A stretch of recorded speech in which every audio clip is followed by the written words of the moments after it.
Day. I'm John Batchelor here on planet Earth. Around the world, there's different parts of the day. I'm on the East Coast, and it is late morning. My colleague and friend for many years, Pacific Watch himself, Jeff Bliss, is on the West Coast, where it is early morning. However, on the other side of the planet, they're already launched into the day's news, so we're going to try to catch up by doing Pacific Watch. And to frame the story here, Jeff and I invented Pacific Watch particularly because the California news was not getting a fair play in the East Coast, and I missed it. I don't understand California. Bliss gets it. And it's grown over the years to include the whole of the West, especially Las Vegas. And we're going to begin with our Las Vegas conversation in just a moment. Jeff, a very good day to you in LA. Orange County. And my time in Orange County told me that there's a lot of driving involved in living in California. You do it effortlessly. But a detail about driving that you've made clear to me by sending me the pictures of tote boards at gas stations around the LA area is that you pay a great more for gasoline than we do here on the East Coast and nationally. Why is that, Jeff? What happens? Good morning, John, and everyone else who's watching. One of the big reasons is, geography. I know it sounds strange, but it's tough sometimes to move fuel around here. But probably the bigger reasons are that with various regulations, they've managed to close down a lot of the refineries here on the coast. So now we have to, get oil or get oil byproducts elsewhere. And on top of that, there are all sorts of other clean air regulations, including the mixtures, the fuel mixtures. We have a time when we actually hit almost like daylight savings time where we hit a fuel mixture change in California, and that changes the prices dramatically too. But on top of that, you have taxes that are highest in the nation here. And so what's interesting is recently Chevron has begun posting posters at various gas stations that say, look, we don't want to charge this much, but this is how much California puts on you. It's more than anywhere else in the nation. And to kind of drive that home, a friend of mine who is working in Texas right now, he lives in California, but it's working in Texas. He sent me gas station prices there, and they're almost $4 a gallon cheaper, $3.50, $4 a gallon cheaper than here. It's you can go down the street here, throw a rock anywhere, and hit a gas station that says gas is $5.40 a gallon. Yeah, we're under $3 in Connecticut, and I think even New York is tempted to go under $3, which is amazing given the taxes. I'm on the New York-Connecticut border. It seems excessive, though. And is it a product of one thing, environmentalism? Is it just the need of the state to gain more revenue from the fact that you're driving all the time state? It seems upside down. You've got more cars on the road, and yet you're the most expensive, as if you were bringing gasoline by a spoon at a time, and not. Jeff, I have pictures. I pulled up one last night. Santa Barbara, which is now a very popular city, I understand. The whole of the coast was oil rigs. This is 1903, 1906. I believe Huntington Beach, which is near where that's where Big Kahuna Bliss prospers. Huntington Beach was solid oil rigs.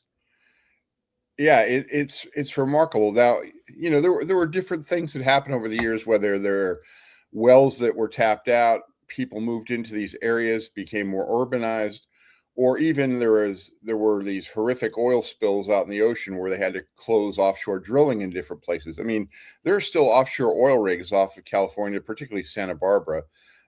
But as a matter of fact, our two oldest daughters went to a high school in Huntington Beach, and the name of their sports team is the Oilers. I mean, that harkened back to the days of when you couldn't go 10 feet without bumping into an oil rig there. But much of that is gone. There are still places in Southern California. You'll drive into Beverly Hills and you'll see in the middle of Beverly Hills oil rigs. Matter of fact, one of them provides royalties for the world famous Beverly Hills High School. So it's not that you don't see them here. They're here and there. But in the old days, it used to look like you'd look up the coast it looked like a forest because there were so many oil rigs. I'm not exaggerating. I could provide pictures to anybody who wants them. It was just amazing. So you've got oil everywhere jumping out of the ground. If you dropped a croquet ball, you'd probably hit oil. Okay, fine. How do we get to? I've seen photographs of you $7 oil, $7 gasoline. How did that happen? A lot of it came through regulation, but the other part came through taxes. There are plenty of people in Sacramento and other parts of the state who would like to see cars eliminated and have everybody in mass transit. Californians, for the most part, do not want that. Mass transit has been problematic here. It's a real car culture. Everybody has their own cars, often several cars to a household, and certainly the freeways are backed up all the time. It's hard to imagine they're going to be able to push them into mass transit here.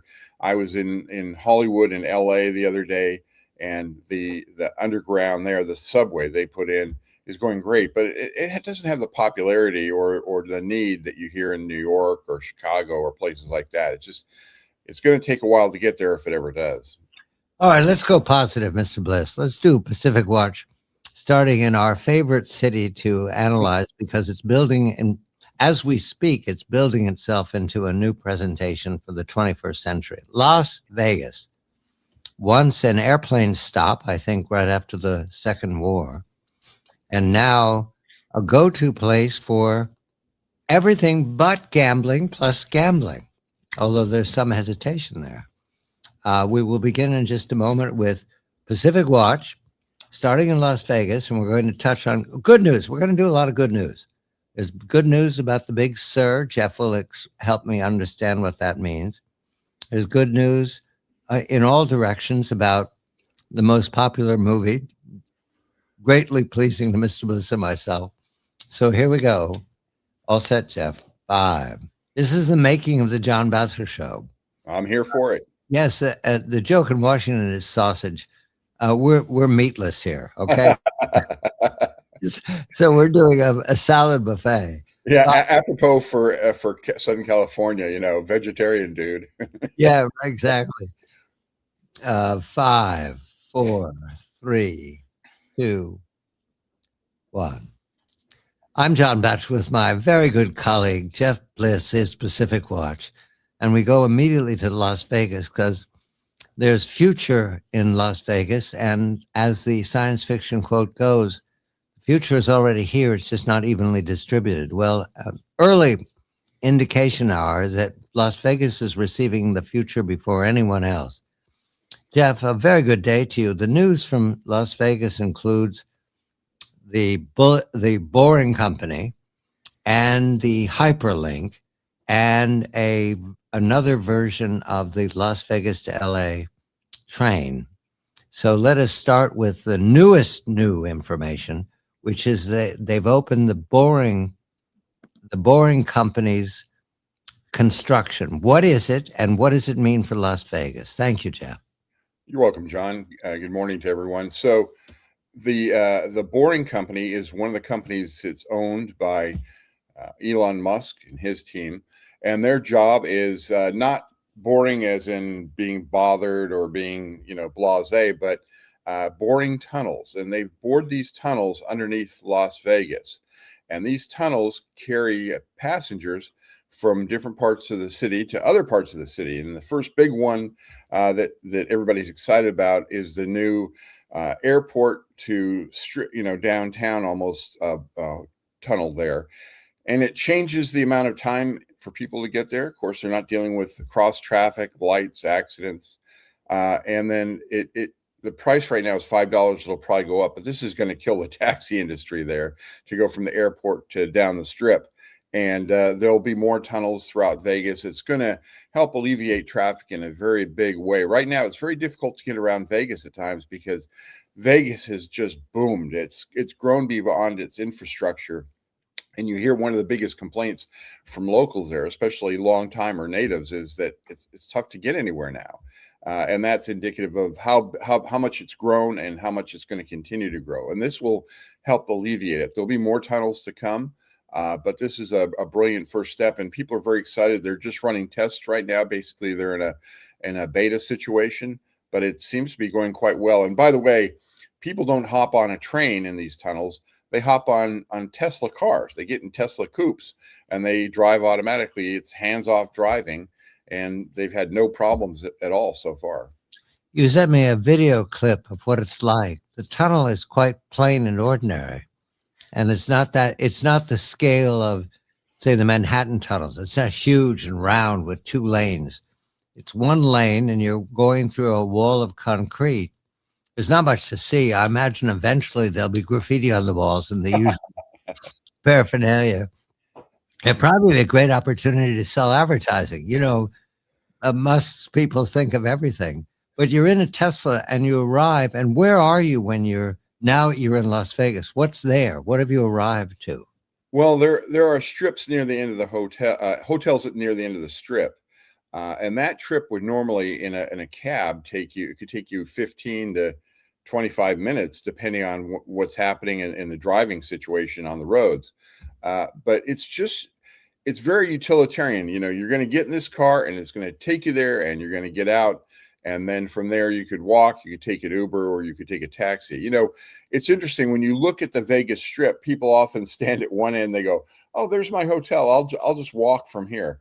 And then, half an hour, 45 minutes later, they're calling out, for help, because it's very deceiving. It's visually deceiving. And you hear people joke about it all the time. And that, it's not as easy as walking from one hotel to another. And honestly, this is one of the things Vegas has to overcome, because it's not really a walking town. Now in the summer, it's so hot there at times, you don't want to walk it, but there have to be some fixes made, because it's been kind of piecemeal in the way that they've organized foot traffic in that city for a while.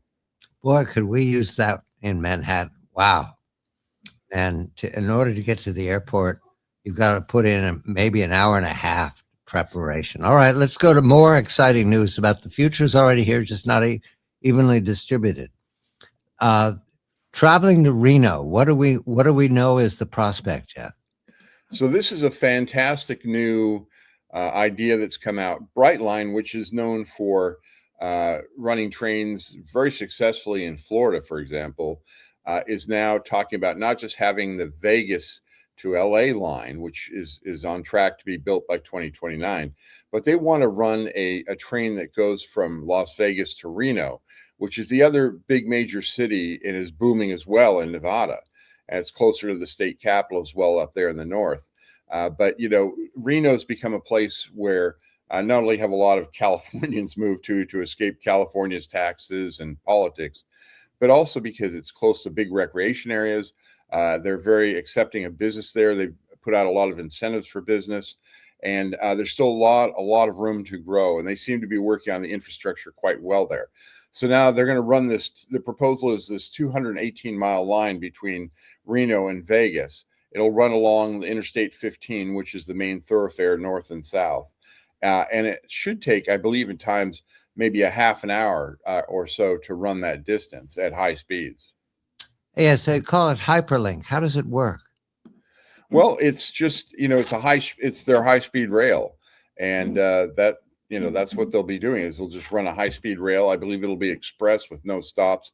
That's been one of the problems with the idea of California high-speed rail. We've been covering it for years. And as I was often told by people in Sacramento and elsewhere, is it's never really going to work out, because people don't want it to go through their town, their city, if it doesn't make a stop there. It doesn't make sense for us to put out all this money and have all this heartache that comes with having a high-speed rail going through your city if we're not going to get any benefits from tourists or business or anything like that. Vegas to Reno, straight shot, 218, boom, we're there. But if you're talking about the California high-speed rail, it's stop here, stop there, stop here, stop there. And it never meets the expectations that they told voters it would, that it would have a couple hours from LA to San Francisco. It's never going to be that way, because it's going to make so many stops. Now for really important news in Las Vegas. The Athletics. Who are they? What's happened to it? Used to be the A's were in Kansas City, as I recall. Before that, I think they were in Philadelphia. And eventually they wound up in somewhere near Berkeley, some city you call the Oakland, I think. Oakland shut down recently, or something happened so that the stadium was empty. and the A's are moving to Vegas. But a funny thing happened on their way to Vegas. Where is the name?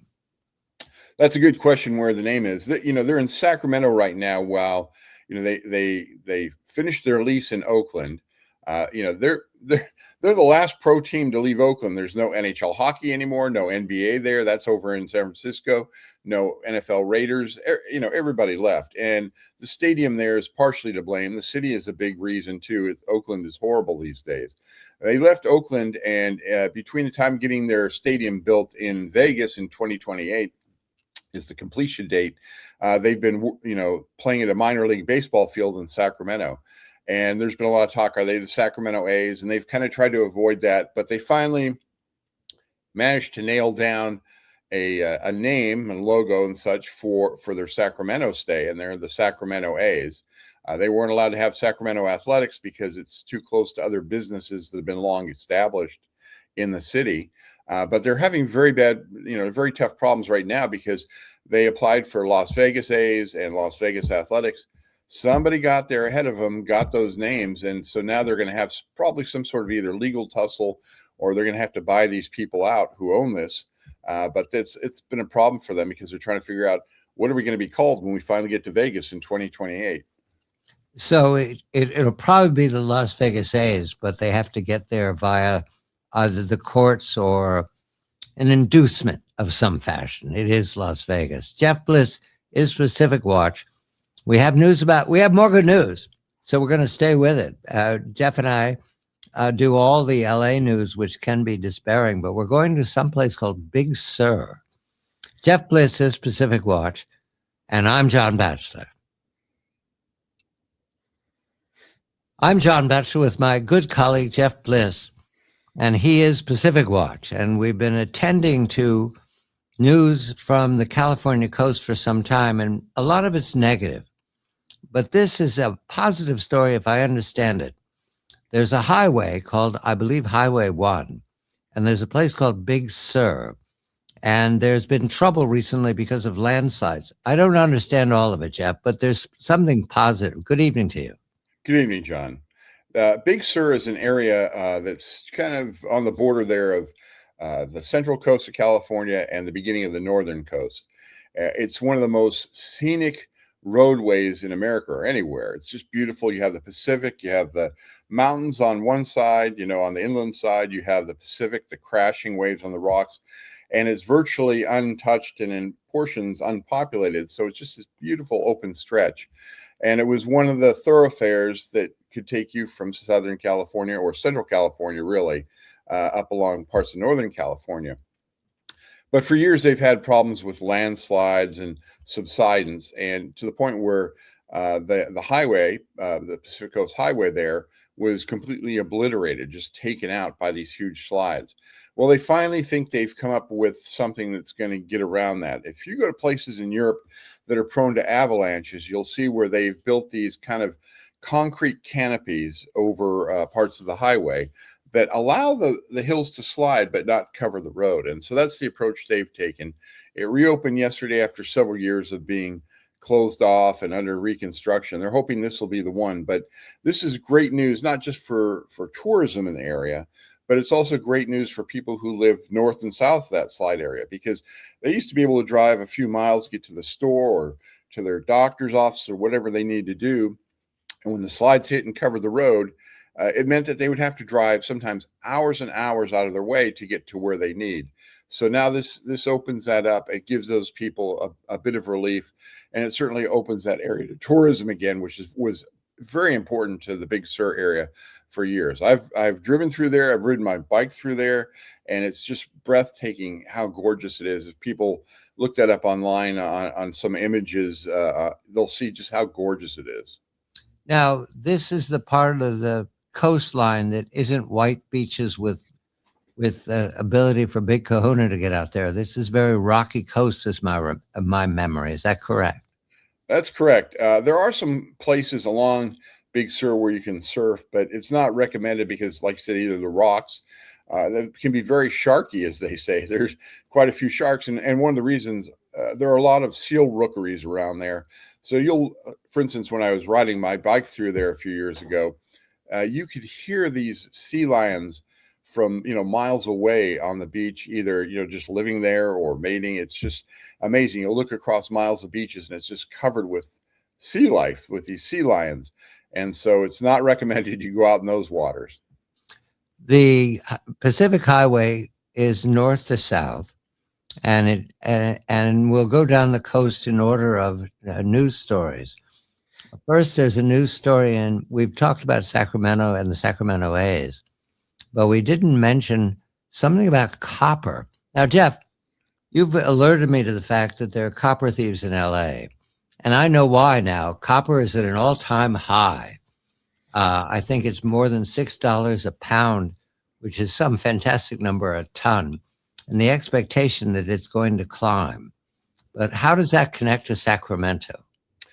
Well, yesterday, parts of Sacramento were shut down or greatly inconvenienced because copper thieves had gone into utility boxes in different parts of the city, stripped the copper wiring out, and left these signals and other devices and machinery needed especially for rapid transit, without the needed wiring to run their tools and sources. And so, this is a problem that's growing. We've had it in LA for quite some time now. Some of it's tied to homeless who are just looking to find any way to get money. And it's also tied to cartels that have come in and started targeting cities for copper. So I don't know quite yet what the Sacramento situation is going to be tied to, but it brought parts of Sacramento to their knees yesterday. And of course, traffic in some places was backed up for several hours. Jeff, that's not a good look to have the capital of this incredibly rich and beautiful state come to a halt because somebody stripped out the copper wires from a traffic light. Is there anybody sensitive about this, or is just business as usual in Sacramento? Well, they're trying to put a good face on it. They're trying to say, hey, we're paying attention to it. We've got a crime squad looking for it, type of thing. But this is a growing problem that people in the state are seeing. They'll see housing developments that are being built, and they have to redo part of them because all the wiring has been pulled out.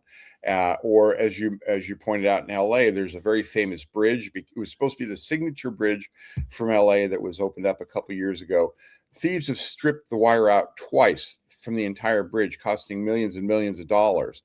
And now it just sits as this big concrete span and looks, nothing without the lights at night. So people point to that as a failure of the mayors of these democratically run cities, as well as the governor. The governor just almost the same day this happened in Sacramento was bragging about how crime is down. And people said, we can't even in our capital city keep things going. Yeah, the governor, Gavin Newsom, is prominently mentioned here on the East Coast as a presidential candidate in 28. Is that a popular topic in California as well? Popular, you can look at that in two ways. Yeah, people do talk about it. One of the things they talk about is he's so busy being somewhere else that, he's not running the state like he should. But on the other hand, you have people in California who are saying, oh, things aren't going well here. How's he going to run on that elsewhere? I mean, the homeless situation is terrible. Crime is terrible. The fires weren't handled correctly in Los Angeles last year. And the list goes on. And the state leads in unemployment. We're, at the bottom of the poverty level. Our education system is failing. So people think, what is he running on besides his looks? I have an idea, Jeff. It's Chinatown. Yeah, that's that's the campaign. Explain that, Jeff, and how that movie rises to the top. Well, Chinatown is, something you and I have often joked about, because that famous line in the movie where, Jake, played by Jack Nicholson, Jake Gittes is the character. He's a private detective who's just caught in this mess, this quagmire of corruption. And somebody says, hey, don't try to figure out it's Chinatown. In other words, it's too confusing. It's too complex. And that's the way things are looked at here sometimes is, why can't they get things fixed? Why can't California or Los Angeles rise to the occasion? And the reason we're bringing it up is this morning, the Los Angeles Times put out the list of the best LA, centered movies. And at the top of that was the 1974 classic Chinatown with Jack Nicholson. And so it seems very apropos. We're talking about California and Southern California here that we bring up Chinatown. Yes, it's Mr. Bliss's signature to me whenever I go, what? They did what? He says, it's Chinatown, Jake. So we'll end our conversation about LA saying, if you want to know why it looks that way, it's Chinatown, Jake. Jeff Bliss is Pacific Watch. I'm John Batchelor. Wasn't that fun, Mr. Bliss? It was a lot of fun. Thank you. All right, now we have to do an update, not for airing, but just to check in and for our audience at home about the fire investigation. When last we spoke of it, this is the Palisades fire, there was a revelations in the LA Times, I believe, that the mayor's office had done some strategic editing of the fire department's report about what went wrong. That's where we were last at the story. What's happened since then? Well, the police chief, the newest fire chief, I'm sorry, said, yeah, this was not done well. Matter of fact, there are some things here that will lead people to feel that things are being obscured or glossed over. And this report was edited 7 different times, just to try to make it, less harmful to Karen Bass, the mayor, her administration, and probably Governor Gavin Newsom as well. It shows there were all kinds of mistakes made, that there things could have been prevented. Would it have prevented a fire? That's hard to say, but there certainly could have taken steps, especially from the outset when the first fire occurred a week before, that would have involved just basic firefighting, ideas and strategies that they totally skipped. And one of the reasons they skipped it was because the state said, oh, no, you can't take those measures because it'll harm the plants in the area. Well, as we all know, the fire restarted within a week and all those areas were destroyed. So that idea never would have washed anyway. And the investigation has revealed several things that we've been talking about for weeks, that the firemen on the scene, fire people on the scene, wanted to stay or continue to watch the undergrowth for refiring, starting again. And that was not permitted because the explanation I last had, environmentalism, is that the full explanation? That is the explanation. I mean, the firemen on the ground said, look, we can see the smoke is still coming off the area. That's a good indication you have a fire somewhere. It was in the root system underground. It was in the underbrush. It was just smoldering. They knew winds were coming up within the next week or so, and this would make things even worse. But it was primarily the state that said, no, you have to leave this area alone. We're shutting things down. The city went along with it. One of the things the city is facing in this report is the preparation. They did not have the resources nearby.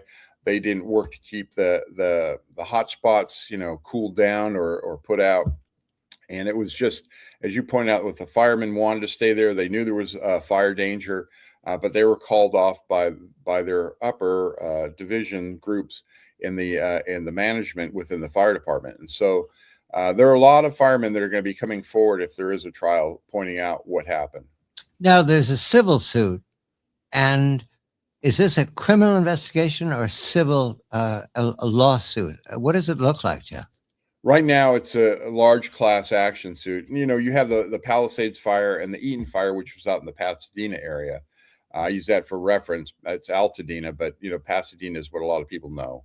The Altadena fire looks like it was called the Eaton fire. They call it. Looks like it was caused by utilities, but the one in Pacific Palisades seemed to be a lot of negligence and poor management. And in both cases, you're going to have these huge class action lawsuits. They've already been filed, and they're just digging up so much through discovery. It seems on a daily basis something new comes up, whether it's testimony, through providing some sort of evidence from the fire department itself. This is going to. It's hard to see how the city or the state can overcome these lawsuits. And the rebuild, that also is part of the story, although it's hard to understand. I keep looking at these pictures of nothing happening, all these empty lots. There's been some talk, and the explanation is regulation. Is it also insurance? Are there doubts about being able to rebuild? There's the problem of insurance is a big one in California throughout the state these days. But the real reason it's not getting done is regulation. You have people who are waiting on, okays, who are being charged money for different types of permits that they said they wouldn't be charged for.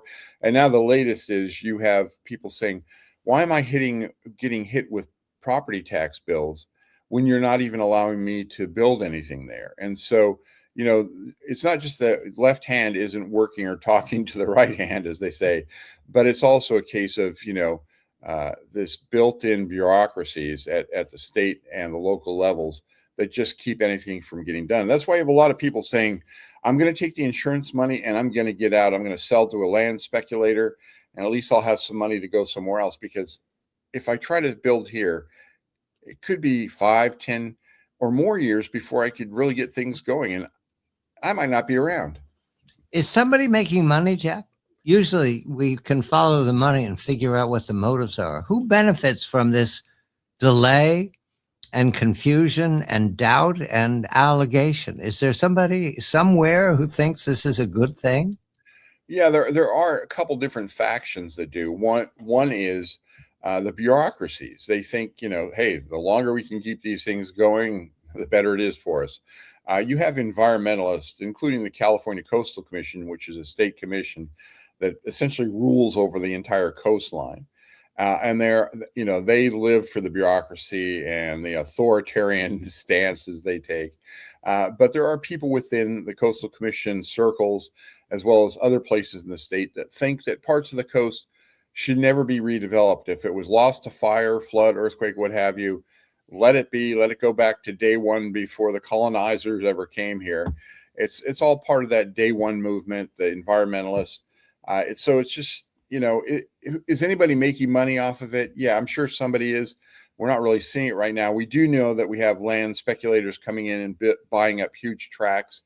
So they'll make money in the future, I'm sure. But right now it's hard to trace where the money is going.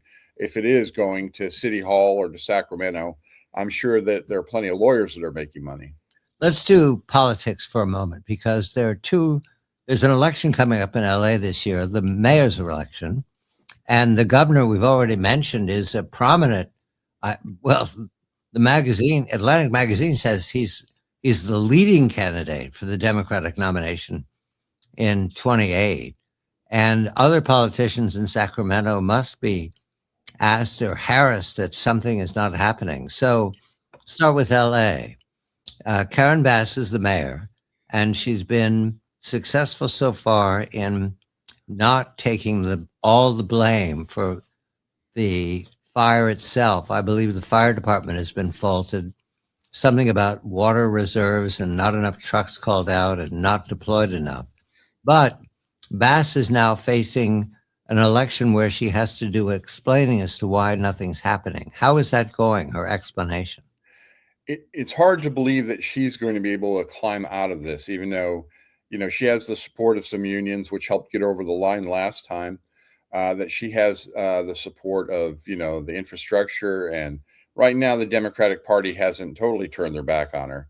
But she has not fared well in these past year and a half. And as I kind of mentioned before, not only do you have the fire situation in two different parts of the city, but you also have crime. You have the homeless situation, which is just out of control. I was in LA the other day, and it was just, the encampments seem to grow by the minute. They're just everywhere.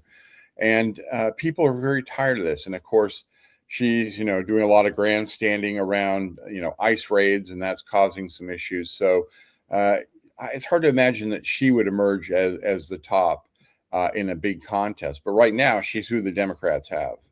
Right. I rushed to the podium to remind myself, this is not about Republicans versus Democrats. This is about Democrats versus Democrats versus Democrats. And you can't beat something with nothing. Who is a likely candidate? The developer, is he? Because he's been mentioned for governor as well. What does the challenge look like to Ms. Bass?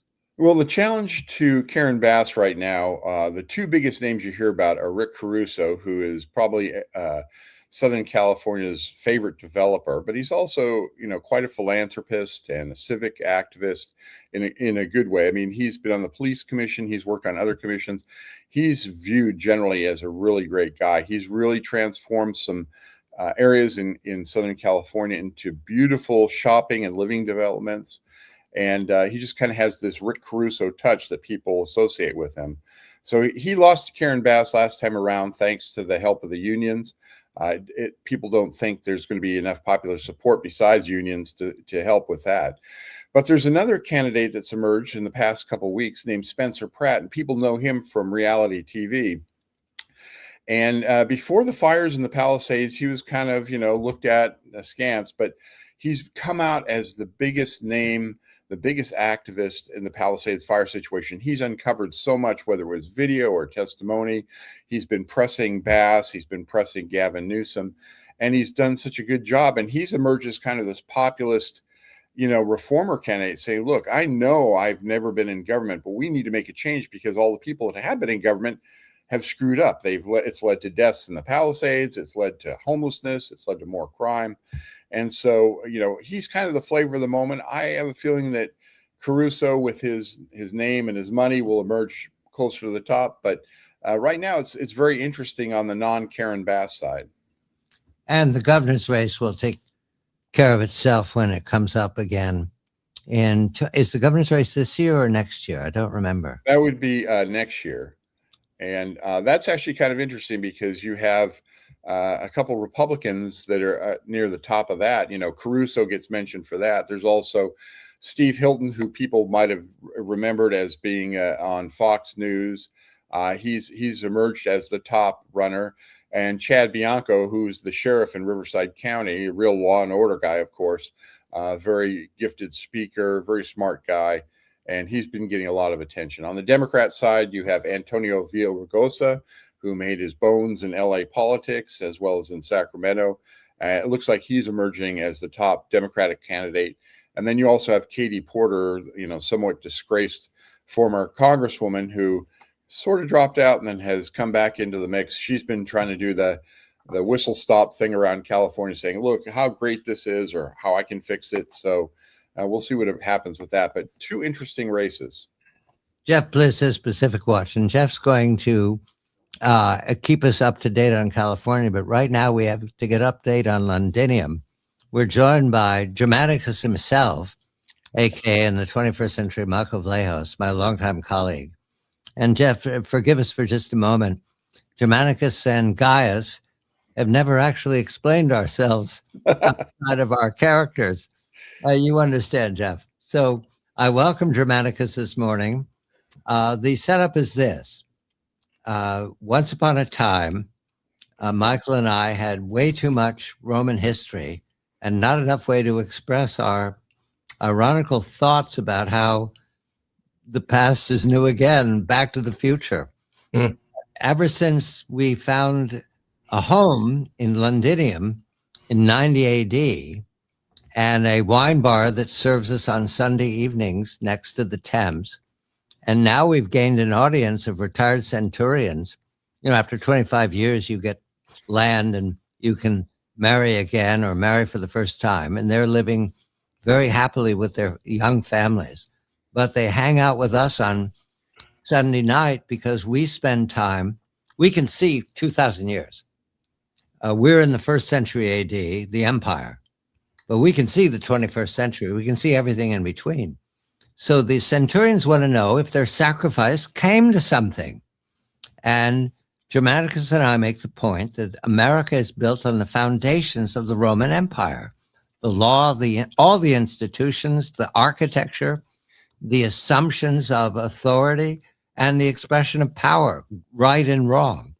There's also reason to believe that the American Empire could very well fracture in two, the way the Roman Empire did once upon a time, and Constantinople, though it was Greek-speaking, became a Roman Empire. So, Dramaticus, a very good day to you. We're anticipating a conversation in our wine bar on Sunday evening for the Centurions, and I was hoping that I could get your thoughts, preliminary thoughts. This is, anticipation of what we're going to talk about because of this threat of the American empire gobbling up Greenland, annexing is the fancy word. How do you imagine the Romans would have handled this situation? Good day to you, Germanicus. Good day. Good day to both of you. It's a pleasure to be here. It's quite unclear, and blissfully so, as to whether we are in fact time travelers who decided that our best perch was in 91 AD, or in fact oracular figures, much like the Sybils, the Cumaean Sibyl and the other Sibyl who is more famous. But here we are, and there is a lineal continuity that is ever present. There was a piece in the Washington Post a couple years ago which asked the question, do men really think of Rome every day? And it turns out they do. And there are a whole bunch of Twitter accounts that are devoted to various aspects of Rome. And I'm amazed by that. And so I feel that we have a niche here that we can comfortably inhabit. And Greenland comes in a nice way to Roman patterns of thinking and Roman patterns of action. In fact, Rome never hesitated when there was a strategic area open and ready, either to embrace them or to, shall we say, happily submit to them. And with Greenland, we have an interesting situation that hasn't really been well explored by commentators who may not have a full sense of the provenance here in terms of international law, whatever that is, and other kinds of standing and precedence when it comes to claims and ownership. And I think the key for me is that one of our great former emperors, Franklin Delano Roosevelt, had in, I think, 1940 declared that, it may have been late 1939, but he declared that Greenland was part of North America officially, part of the hemisphere, the Western Hemisphere, meaning that it was part of the orbit, or within the orbit, rather, of the domains of the Monroe Doctrine. And that was a first step. And then, of course, the U.S. essentially annexed Greenland after the Germans rolled in a few hours into Denmark in the early spring of 1940. So, the British sent troops to Iceland. The Icelanders did not like the British. And eventually we took over the role of protecting Iceland. But Greenland effectively was American territory during the war. And that establishes some standing, not just precedent, but standing. And the Danish claim, on the other hand, is a lot weaker than custom and courtesy would have it. And really, their effective sovereignty was only established a few hundred years ago, in the 18th century, I believe. The original colony, of course, had died out in the 15th century after the Little Ice Age set in. And so there really is no effective claim of colonial habitation. It's really more of a land grab by Denmark, when Denmark still had some great power pretensions. And as a result, you can also add to that the fact that we purchased the Virgin Islands. And when we purchased the Virgin Islands in 1917, Denmark was very happy to get rid of it because they had just been pouring money into it. It was kind of an albatross for them. And so you put all of these things together, and it's really quite difficult to imagine how Greenland could extend effective sovereignty to a landmass of 864,000 square miles. And add to that the fact that the military response so far from European NATO countries amounts to a contingent of I think, 38, maybe 37 personnel who have flown to Greenland. Now, that is exactly half of the military contribution that Liechtenstein made to the Habsburg Empire during the 7 Years' War.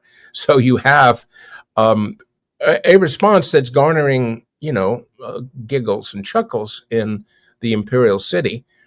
It is, of course, simply a initial reconnaissance detachment, Right. and I'm sure the divisions and brigades and armored battalions of NATO will roll in any time now to defend Greenland. Because I propose that we record 8 minutes on these matters. I'll question you.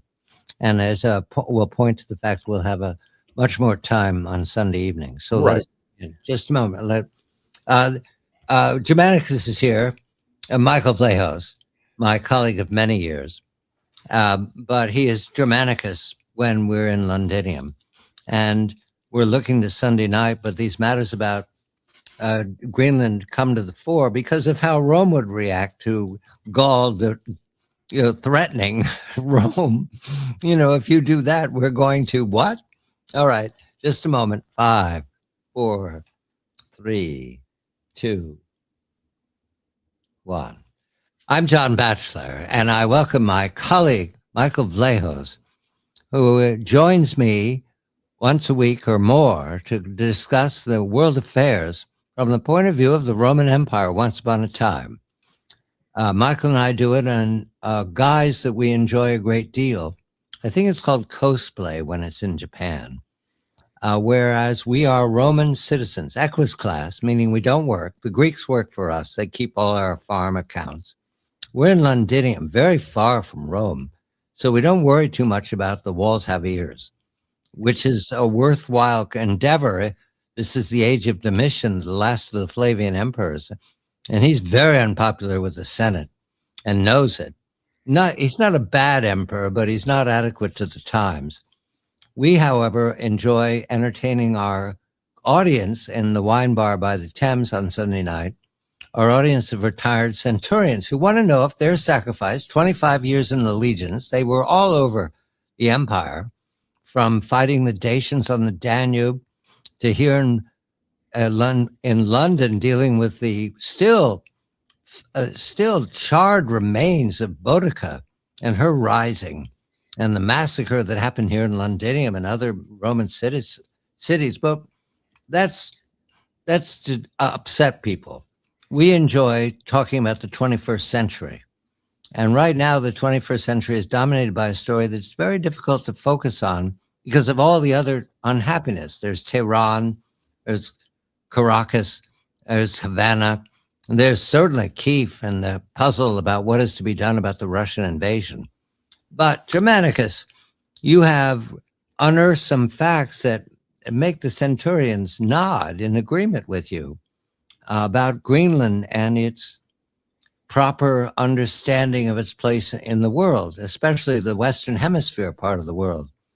The first irony that I wanted to mention before you explicate how Greenland has been treated by the United States of America over these years is that this is the Kingdom of Denmark claiming possession, sovereignty over an island that looks to my map to be in the Western Hemisphere. The Kingdom of Denmark, not the Republic of Denmark, not some democratic invention, but a kingdom.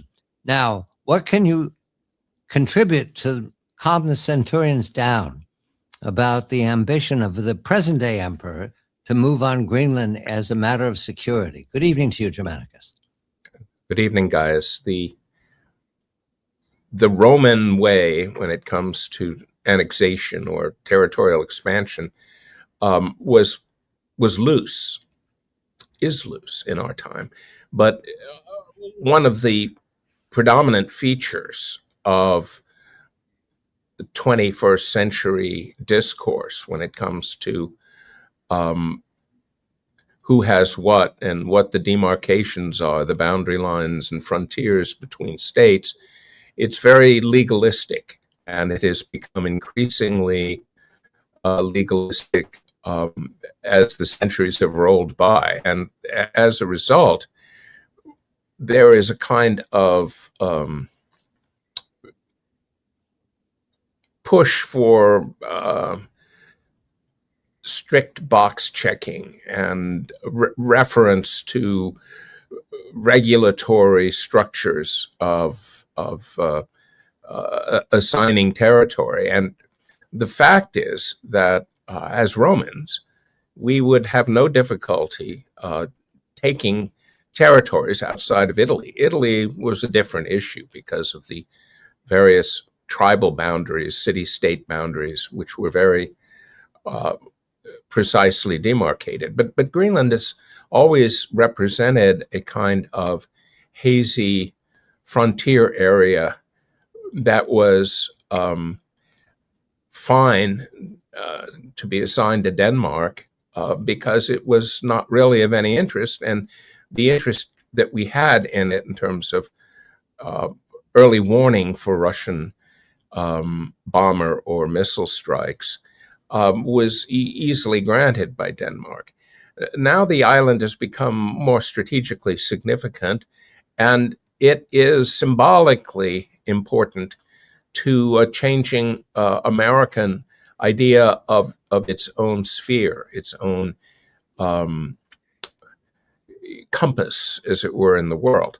And the truth is that as long ago as 1940, Emperor Roosevelt, Franklin Delano Roosevelt, had announced that officially Greenland was a part of the Western Hemisphere and that this was inarguable.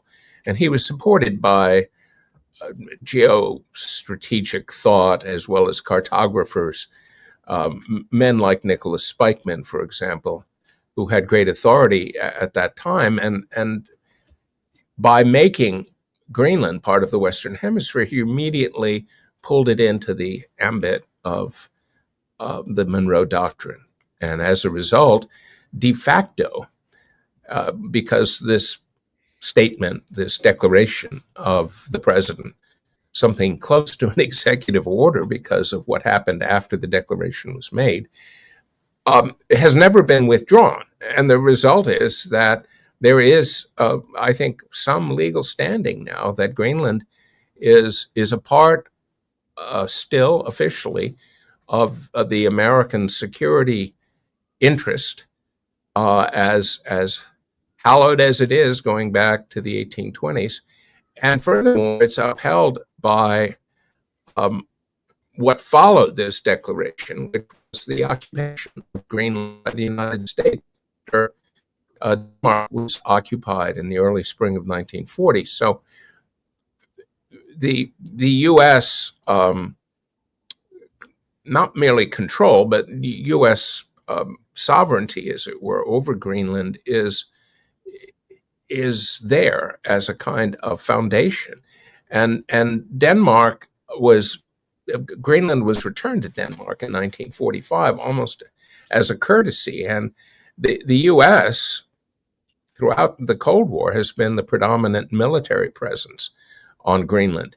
And the Danish claim on Greenland, when I say a courtesy, there was no real interest in Greenland, and no one had any problem just saying, okay, Denmark, you can administer this. But the Danish claim is relatively thin. It goes back to the 18th century, and it's a direct grab by Denmark as a kind of colonization of a place that had no connection to Denmark, and its only inhabitants were indigenous peoples. What I take from your explication, we just have less than a minute, is that if we get into the courts and try lawfare in either direction, there's a case to be made. And Franklin Roosevelt said the defense of North America is our responsibility, and Denmark could be gobbled up again by another invader. Oh, absolutely. And I must bring up the Virgin Islands, which the U.S. purchased from Denmark in 1917. And the legal dimension of this is that there are previous agreements and contracts on the cession of Danish territory, which implies that these territories as colonies were temporary. And you have to add to this the fact that colonies are not necessarily good things anymore. The idea that colonies are inviolate when they are, in fact, a legacy of the age of European imperialism is, creates a kind of weak reed on which to push continuing claims by Denmark. I think in many ways, we have the better claim. Germanicus and I will discuss this at length, Gaius and Germanicus, in our wine bar on Sunday evening for the Centurions. I think they will be greatly entertained, Germanicus, especially about the idea that you're reading Roosevelt into it. He's a favorite in the Roman Empire, always has been. The arbitrariness of Roosevelt with a smile on his face. Germanicus is Michael Vlahos. I am Gaius John Batchelor, Londinium, 92 AD in the winter by the Thames. You're all invited. Thank you. There we go, Michael. Thank you. Okay. Jeff, I introduced you to my dear friend, Michael Vlahos. Michael, Jeff, this is the first time for everybody to meet on air. I was enjoying your commentary on Karen Bass, of course. What little I heard. He's a real piece of work. I mean, I'm always amazed at the way in which she has given such a highly tinted inflection to the California reputation. And she has a fair chance of winning, correct, Jeff? Not as good as she did last time. There's so much sentiment now because as I mentioned, the problems, crime, homelessness, and then the way she handled the fires, being out of town and not having answers and prevaricating and you name it. It's just people are not happy with her right now. But doesn't LA turn on identity politics? Of course it does. I mean, but that only takes you so far. Last time they not only had to count on identity politics, but they had to count on the unions. And the unions, they got out there. They harvested the ballots. They threw so much money at her race. Caruso threw tens of millions at the race, and he didn't lose by much. But nobody thought she was going to beat him. Now Caruso's a rich man, right? He's a billionaire. Oh yeah, he's in the Bernie Sanders hate class for sure. And Michael, as Germanicus, we'd have to say billionaires are not momentarily favored in the United States. Is that correct, Germanicus? Well, there's no denying them either, because the money paves the way. So it's an ambiguous position that they hold, but they dominate the scene the way that the richest Roman senators did in late antiquity. And I had somebody call them broligarchs to me last night. Okay. Well, they are, and the term duke or dux is a late Roman term, and they are like the dukes or the comes, the counts, that were the dominant Roman military figures. And so the billionaire class is, I would say it's structurally and spiritually distinct from the robber barons. The robber barons were contributors to a vision of American life that was coherent and formed a consensus. And I'll bring that up. Gaius will make you explicate. Okay, I hope so. Jeff, I want to thank you very much. We will return to California every week, just like this. Jeff's very generous remarks. We covered Las Vegas as well, Michael. Never leave out. Sorry, I missed that. I'll see it when you. Yes, I know. Post it. I'm sorry. I wasn't sure how this was. Oh, sure. So I thought I was on immediately. One of my brothers enjoys my phrase from the other day. The rest of my life is beta, Michael. Okay. Jeff Bliss is Pacific Watch. Michael Vlahos is Germanicus. This is the making of the John Batchelor Show, covering the making of the Londinium Chronicles and the making of Pacific Watch. We'll see you on Monday. Thank you. Thank you. Thanks, gentlemen. Appreciate it.